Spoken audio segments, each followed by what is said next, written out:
The Smiling Man. About 5 years ago, I lived downtown in a major city in the US. I've always been a night person, so I would often find myself bored after my roommate, who was decidedly not a night person, went to sleep.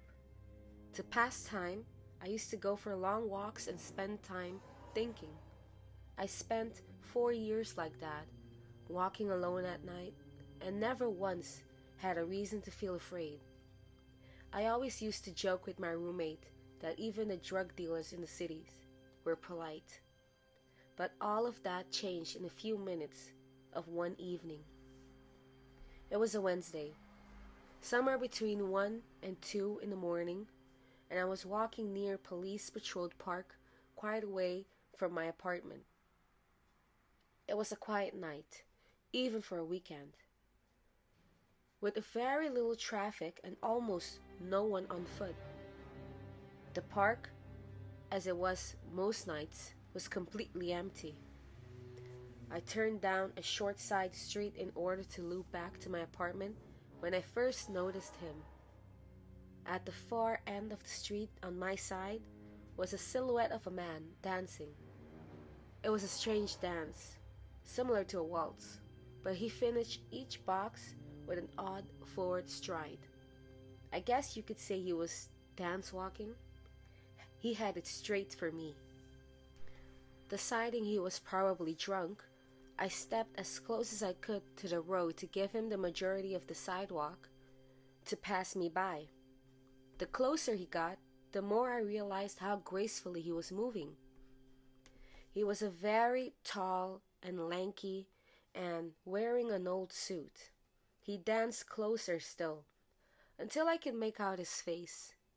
His eyes were open wide and wild, head tilted back slightly, looking off at the side. When he looked at the sky, his mouth was formed in a painfully wide cartoon of a smile. Between the eyes and the smile, I decided to cross the street before he danced any closer. I took my eyes off him to cross the empty street. As I reached the other side, I glanced back, and then stopped, dead in my tracks. He had stopped dancing and was standing with one foot in the street, perfectly parallel to me. He was facing me, but still looking skyward, smile still wide on his lips. I was completely and utterly unnerved by this. I started walking again, but kept my eyes on the man. He didn't move. Once I had put about half a block between us, I turned away from him for a moment to watch the sidewalk in front of me. The street and the sidewalk ahead of me were completely empty. Still unnerved, I looked back to where he had been standing to find him gone. For the briefest moment, I felt relieved, until I noticed him. He had crossed the street and was now slightly crouched down. I could tell for sure due to the distance and the shadows, but I was certain he was facing me. I looked away from him for no more than 10 seconds, so it was clear that he had moved fast. I was so shocked that I stood there for some time, staring at him. And then he started moving toward me again. He took a giant, extricating tiptoed steps, as if he were a cartoon character sneaking up on someone, except he was moving very, very quickly. I'd like to say at this point I ran away or pulled out a pepper spray or my cell phone or anything, but I didn't.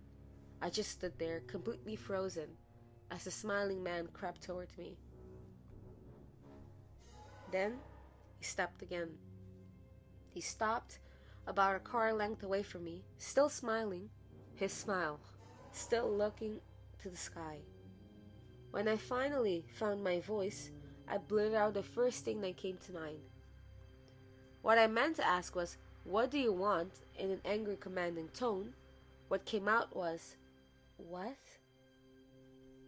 Regardless of whether or not humans can smell fear, they could certainly hear it. I heard it with my own voice, and that only made me more afraid. but he didn't react at all. He just stood there smiling. And then, after what felt like forever, he turned around very slowly and started dance walking again, just like that. Not wanting to turn my back to him again, I just watched him go until he was far enough away to be almost out of sight. And then I realized something. He wasn't moving away anymore, nor was he dancing. I watched in horror as the distant shape of him grew larger and larger. He was coming back my way, and this time he was running. I ran too. I ran until I was off the side road and back on a better lit road with sparse traffic. Looking behind me then, he was nowhere to be found. The rest of the way home, I kept glancing over my shoulder, always expecting to see his stupid smile, but he was never there. I lived in that city for 6 months after that night, and I never went out for another walk. There was something about his face that always haunted me. He didn't look drunk, he didn't look high. He looked completely and utterly insane. And that's very, very scary thing to see.